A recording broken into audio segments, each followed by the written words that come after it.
తప్పనిసరిగా ఒక user manual ఉంటుంది.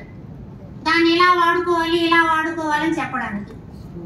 ఈ భూలోకంలో యూజర్ మాన్యువల్ లేకుండా ఎవడైనా సరే ఎట్లా పడితే అట్లా వాడుకోవడానికి వచ్చినటువంటి ఏకైక ప్రోడక్ట్ ఎవరు అనంటే పిల్లలు.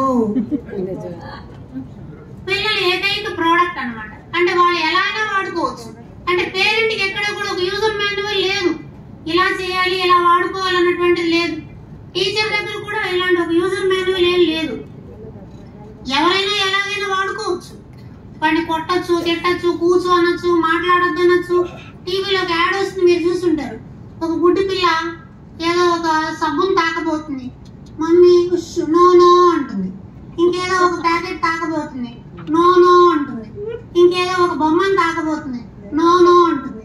అంటే మొత్తం జీవితంలో ఏం చేయడానికైనా మొదట నేర్పేది ఏమిటంటే నో అనేది.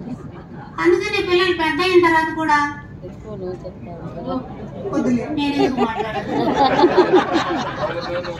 కాబట్టి పేరెంటల్ ఇష్యూస్ ని మనం ఒకవేళ స్కూల్లోకి తీసుకొచ్చుకోవాలి అంటే ఒక 3 అంశాలను వాళ్ళు చెప్పారు.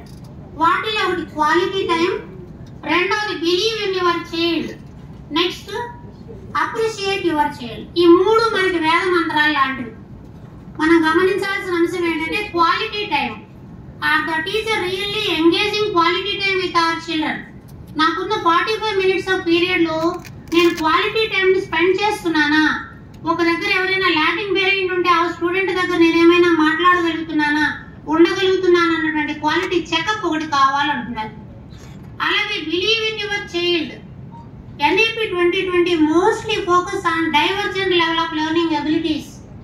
ఒకదానికి రిస్ట్రిక్ట్ అవ్వాలని కాదు. పూర్వకాలం కొన్ని గ్రూప్స్ ఉండేవి, MPC అని బైపీసీ అని ఇట్లా కొన్ని రిస్ట్రిక్ట్ అయిపోయి ఉండేవి అనమాట. పాపం ఆ కాలంలో షాపులో బట్టలు కూడా ఉండేవి అనమాట. బైపీసీ వాళ్ళు MPC వాళ్ళు వేసుకునే బట్టలు వేరే రకం ఉండేవి. సోషల్ వాళ్ళు వేసుకునే CEC HEC వాళ్ళు వేసుకునే BA చదివే వాళ్ళు వేసుకునే బట్టలు వేరే రకంగా ఉండేవి. వాళ్ళు చాలా డైనమిక్ గా ఉండేవాళ్ళు. ఏ రంగు వేసుకుని ఏం పర్వాలేదు. కానీ మ్యాథ్స్ వాడు